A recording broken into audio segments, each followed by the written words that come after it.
I'm back with my trusty whiteboard. It's lesson plan time, everybody. Today we are talking about how to write the perfect cover letter. Let's see where we can go with this. All right. So it is cover letter time. So everybody always asks about the cover letter, and I know that we made one of our, maybe not one of our first videos, but one of the first videos that I think we did in the office. I remember it because I had way too much highlighter under my eyes in that video, but was on cover letters. And so we will link this below. Think of this video as kind of a sister video to that video, just to really help enhance your ability to write a great cover letter. So for any cover letter, I want to go through the step-by-step process here. The first thing you're going to do is you're going to do your intro. Now, the intro is gonna be a couple things. I hate to whom this may concern. It just makes me feel stiff and awkward, but I get it. If you don't know who you're sending the email to, if you're applying for NBC or JP Morgan or one of these big companies, you might have to use it. So you're either gonna use the "to whom this may concern," blah, blah, blah. Don't love that one. Or if you know the internship coordinator's name, so if you're applying to a smaller company or a mid-sized company where they actually say, "Send resumes to Gavin Smith," or "Send resumes to Marisol," right? Here's what you would write. You would just say either, you know, "Dear Marisol," or "Hi Marisol," or just Marisol, right? This is what I prefer. It's just Marisol, comma. I don't think you guys need to go by last names anymore.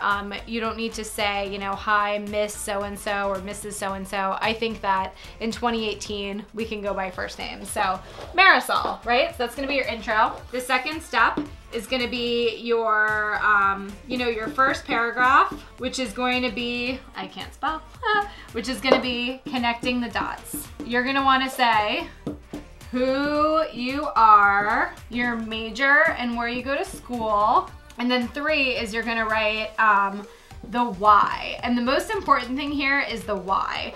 So as an example, I would say, "I'm Lauren Berger, then the major in school. I'm a communications major at the University of Central Florida.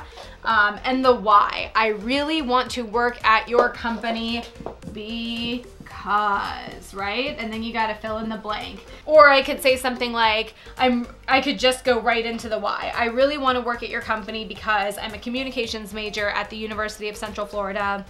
I've done my research and I know you're one of the leading companies in the field." This is what connects the dots from you to the company. Now, the next thing that I want you guys to do is address any outside circumstances. So what I mean by this is, and I talked about this in the other cover letter video, if you're a student and you're from Florida like me, but you're applying for an internship in LA, you have to explain that. You know, yes, I go to school in Florida, but I am going to be in Los Angeles, okay? Going to be. That is the way to do it. Not, "I might be." No, that sounds hesitant. I am going to be in Los Angeles from this date to this date, okay? So you want to address any outside circumstances. Another example would be, maybe you know that a company only accepts seniors and you're a sophomore applying.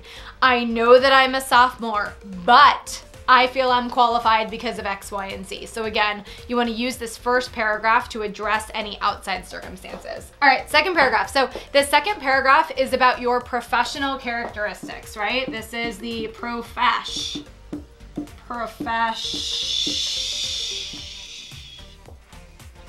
It's the professional paragraph. So in this paragraph, you want to talk about your professional experience and what makes you the right person for the job. We've talked a lot before about that elevator pitch. It's similar here. You know, you have one paragraph. You don't want to talk about 100 different things. No one's going to be able to follow that. So I say that you talk about 2 to 3 experiences that make you the right person for the job. So maybe it's an internship that you had.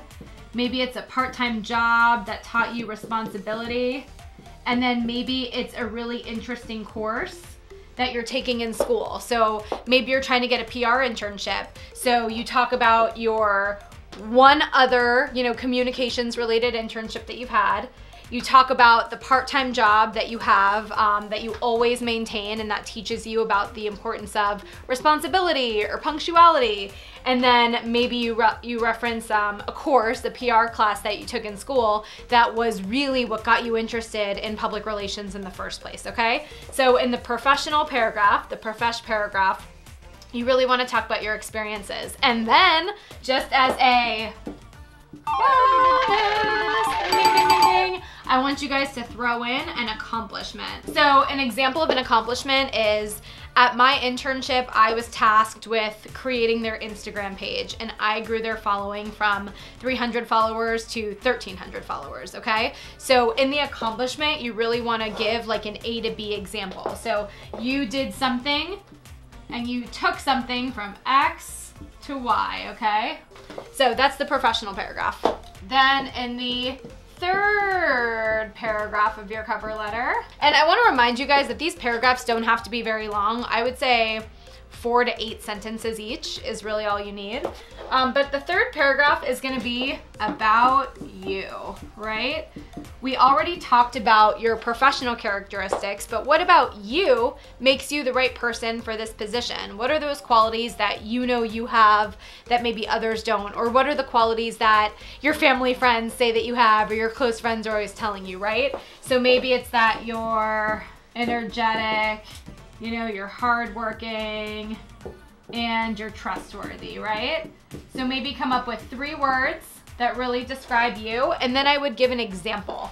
You want a real life example of how these paid off. So you could say something like, I'm known to my friends and family to be very hardworking. Whenever I have a project at school, at my internship, or at my job, I always make sure to complete it, you know, before anything else. So you want to talk about your personal characteristics and then give an example of how those make you the best candidate for that position. Finally, the close is not going to be a full paragraph. It's probably going to be a sentence or 2. You're thanking people for their time.